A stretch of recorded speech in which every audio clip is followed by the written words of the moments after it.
Hey guys, this is Rafi Ozik and welcome to your 7th HTML5 tutorial for beginners. One thing I just want to quickly add is before we use the word command to describe additions that we were adding to individual tags and elements, and the correct term is attribute.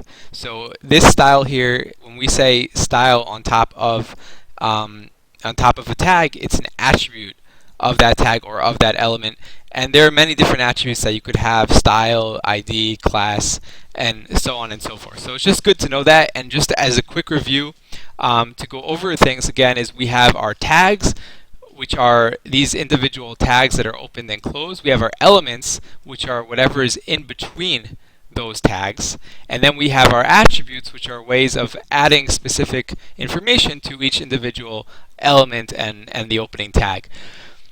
Now, we noticed in our last tutorial that we looked at how to do inline styling. In other words, how to style each individual element by adding style to the opening tag. And that works really well. And if we open up, here we see this, we have my first website and all of that. But you notice we have another thing here, so another important header. And this is something I added. And what this is over here is another H1 tag. I added another H1 tag with another important header and another H2 tag and another OL style. And in this case, I actually copied the style over. But if I get rid of that, it also isn't going to retain that style. And if we go over here and we refresh it, we see that this doesn't really fit this. This H1 tag doesn't have what this H1 tag has. And if you're working on a really big website or you have multiple pages, it is really inconvenient and frustrating to have to change every single tag every single time. You're very prone to make mistakes that way. It's not convenient, and it's certainly not the best way to do things, which is why there's something called the style tag. And this is we're going to be styling now using an internal style sheet. And we're going to do that using the style tag. So if we go up here, and we can actually put the style tag even as metadata in the head. We're going to style here, and we're going to add over here for the whole H1. And we're going to just we're going to cut this out over here. And we're going to get rid of this style, and we're going to put it up here. So inside these curly brackets, we're going to put H1, representing all the header ones on the site. And then we have the attribute font size, font family, color, and text align. And what's going to happen is this is going to apply now not just on this H1, but on this H1 on the page. And as you see, that's exactly what happens. And if we were to add another H1 over here,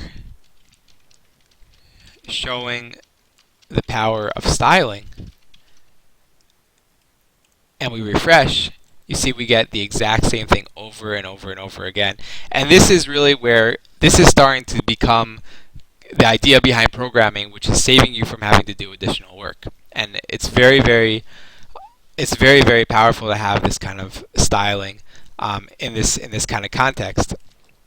So that's the basics for styling. There's one more thing I want to go into this video, and then the next video we're going to learn about external style sheets.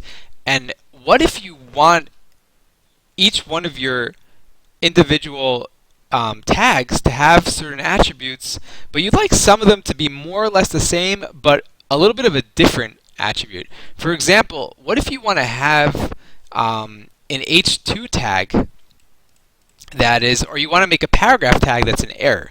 So we have this is a paragraph, and we don't want to make any changes to this one, but maybe down here we want to have an error paragraph that says this is an error. Try again later. Or the website isn't working. This is an error, try again later.